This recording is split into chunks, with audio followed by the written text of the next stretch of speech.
Panginoon. At ito po ay mahirap na maging pangyayari, mga magulang at mga kapatid, sa atin. Sapagkat talagang pagdating ng panahon na yan ay wala na pong balikan yan eh. Wala na pong sisihan yan. Wala na pong pwede pa, ikalawang pagkakataon. Wala pong ganun eh. Itong pangatlong alipin na ito, inisip niya na ang kanyang amo ay malupit. At di ito kumikilala ng anumang pinagpaguran ng kanyang mga alipin. Itong masamang alipin na ito ay meron maling pananaw sa kanyang amo. At ginamit niya yung maling pananaw na yon sa kanyang amo bilang excuse upang hindi siya kumilos at magtamad-tamaran. Ginawa niya excuse yon upang manaig sa kanyang takot at huwag na siyang gumawa. Ihayaan na lamang niyang lumipas ang maraming mga panahon. Ano ba yung pananaw na yon ng aliping ito? Mga kapatid, kung tama ang kanyang pananaw, di na dapat sila pinagkatiwalaan ng kayamanan ng kanilang amo, hindi po ba? At binigyan pa nga sila ayon sa kanilang mga kakayahan. Meaning, just, makatuwiran itong Panginoon na ito sapagkat kinikilala nito ang iyong kakayanan. At ibinibigay lamang nito ang responsibilidad na kaya mong gawin. Hindi naman niya ibinigay ang hindi mo kayang gawin o hindi nila kayang gawin. So mainam na makita natin, hindi masama ang Panginoon na ito sapagkat He is just, and He gives recognition, and He gives talent, at He trusts. Nagbibigay siya ng tiwala. Binigyan pa nga sila ng marami sa iba at sa isa naman isa. Meaning, kilala pa sila ng kanilang amo at kung anong kanilang kakayahan at kayang gawin. Lahat ay binigyan. Walang hindi. Tandaan po natin yan, ha? Lahat binigyan, walang hindi. Kaya, atin pong mapapansin, mga magulang at mga kapatid, na masama ba ang amo na ito? Kayo na po makakasagot niyan. May pagkilala at may pagtitiwala.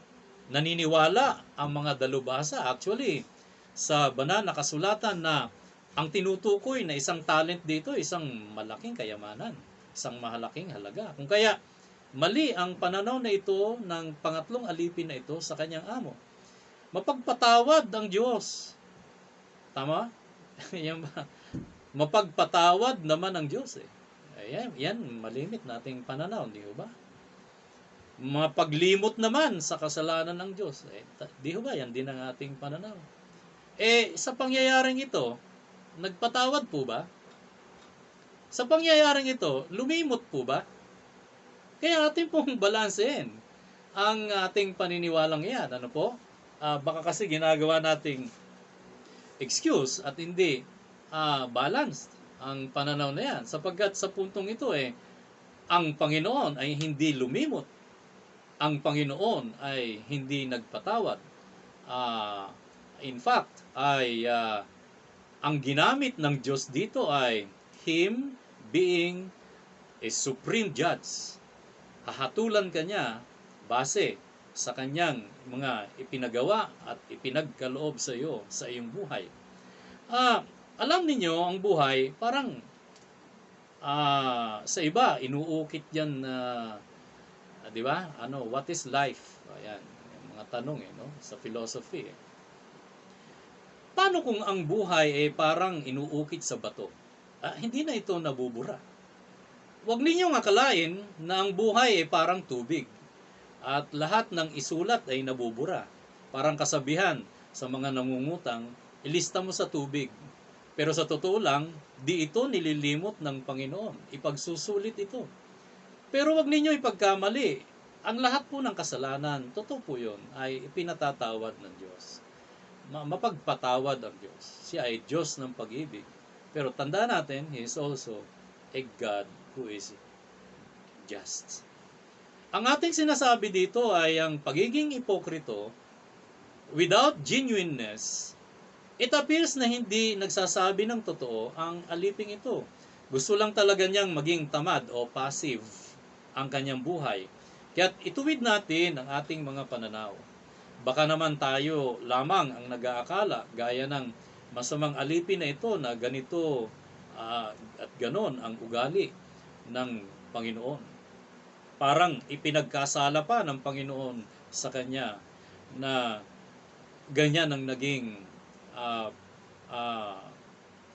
ginawa niya dahil ganun ang pagkakilala niya sa kanyang Panginoon. O kaya kilalanin pala natin siya pero nagmamaang-maangan tayo. Isa pa, lahat tayo ay alipin ha. Tayo ay pag-aari ng ating Panginoon. Tayo ay nilikha niya. Tayo ay walang atin. At di tayo ang may-ari. O ayan, baka namamali na naman tayo ng pananaw, umasta tayo na kung anong meron tayo ngayon ay atin pala. Itanong ninyo yan sa mga namatay, kung nasa na ang lahat ng mga inakala nilang kanila. Biro lang po, wag na po, baka dalawin tayo, malapit na araw ng mga patay. Malapit na po, nagbibiro po lamang. Pero lahat sila, lahat tayo ay tiyak na hahatulan, mga magulang at mga kapatid. In our conclusion ngayong umaga sa mensaheng ito na ating Panginoon, una, binanggit natin kanina na there will be judgment. Pangalawa, there will be accountability.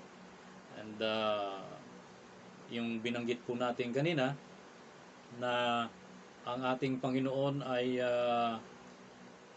Panginoon na talagang darating sa malaot madali at may paghatol na gagawin sa bawat isa sa atin. 2 against 1 ang nangyari po dito, mga kapatid. Yung dalawang alipin, yung dalawa, tama ang pananaw nila sa kanilang Panginoon. Siya lamang po yung mali, yung pangatlo. Kaya majority man, talo. Siya lamang nag-akala ng ganon. Kung nakararami ay ganito ang pag-aakala, dapat nakisama ka na sa ganong paniniwala na ganon ang iyong Panginoon. At ito, sinasabihan tayo ngayong umaga, mga magulang at mga kapatid. Anong pananaw mo sa Diyos? Ayan, magandang tanong po yan. An incomplete view of God endangers us. Na mapanganib po yun, mga magulang at mga kapatid. Remember that He is both the God of love and the God of justice. Dapat may taglay tayo ng kumpletong payo o counsel ng Diyos upang makatugon tayo ng tama at malayo tayo sa maling pag-aakala na masigurado yung wala na lang gawin, baka magkamali pa. Mas lalong ayaw iyon ng ating Panginoon. Tayong lahat ay tinawag upang maglingkod at walang retirement dyan. Walang ayawan hanggat ipinahihintulot pa ng ating mga buhay at mga kalusugan. Tinawag tayo upang piliin si Jesus bilang Panginoon at tagapagligtas at sundin ang kanyang ipinagagawa sa atin sa buhay na ito. Tinawag tayo upang gamitin ang ating mga talento at palaguin ang mga ito. At ito ang mga inaasahan ng ating Panginoon na dapat nating gawin sa buhay na ito. At iyan po ang mensahe ng ating Panginoon ngayong umaga. Bago po ako magwakas, tayo po'y mananalangin. Subalit, nais ko pong sabihin na mag-ingat po kayo dyan. At tayo po ay naka-signal number 4 na yata ngayong umaga. Alalahanin natin ang ating mga kababayan na alam nyo, maraming mga kababayan natin, mahihina ang mga bubong, ang mga pader. Ayaw man nila sa ayaw man nila, tumitira talaga sila sa mga tabi ng mga ilog, tabi ng mga dagat, sapagkat yun ang madadaling lugar at maaring dahil sa kahirapan ay naroroon sila. Tayo po ay manalangin. Aming Ama sa langit, salamat po sa paalala mo sa amin ngayong umaga. Purihin ka, O Diyos, sapagkat narinig na naman naming muli ang iyong mensahe ng pagpapaalala.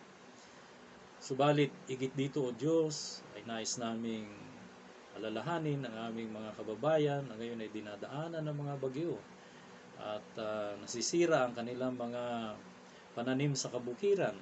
Ang mga inaasahan nilang mga gulay at mga bunga ng mga pananim na ito, maaari ngayon ay natabunan ng lupa o bumagsak na sa lupa o natabunan na ng tubig at nangasira na, Panginoon. Kung ang mga pagtatanim na ito ay inutang lamang at ngayon ay wala namang pakikinabangin, Panginoon, kahabagan mo po sila.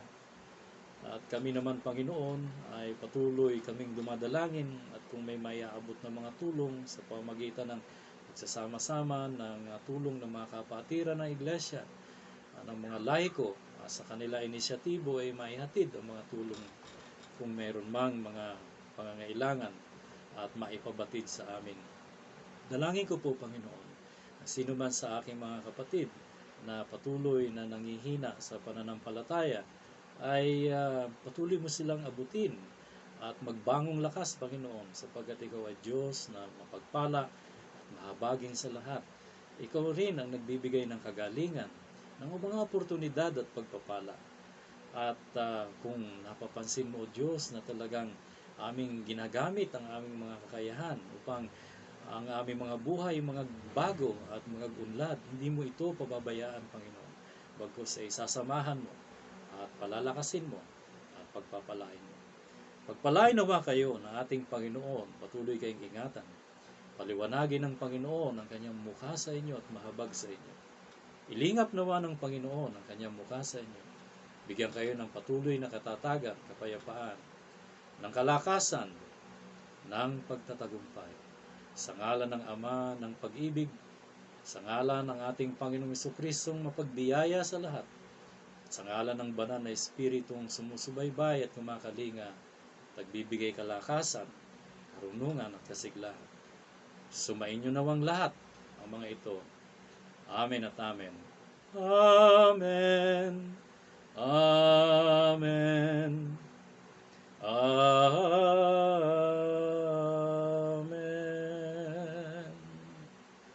Magandang umaga po sa inyo, mga